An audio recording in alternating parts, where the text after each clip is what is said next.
Hello guys, আসসালামু আলাইকুম। তো আপনারা সারা ভালো আছেন না? আমি রমজান ভাই ভালো আছি। আর সবারে তো মেরি তরফ ঈদ মুবারক। আর মেরা আমার গাড়িত পেট্রোল কোন সময় ভরাইব আমি আর কইতাম পারি না, বুঝছো নি? গাড়িত পেট্রোল নাই, সকালে বর্ম কইয়া পড়ছি না। তবে এখন কিতা ওর কি জানো, পেট্রোল পাম্প দ্বারা পাইয়ার না খানো আছে নি না নাই। আর ইটা তো নয়া গাড়িতে রিজার্ভ নাই, বুঝছো নি? বড় দিকদারি। তো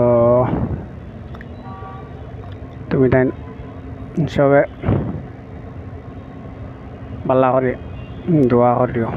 পেট্রোল পাম্প গিয়া দিতাম, পেট্রোল পাম্প নাই আজু বাজু, তখন খানো পেট্রোল পাম্প বোঝা যান না, পেট্রোল দেখারও না নাই পেট্রোল।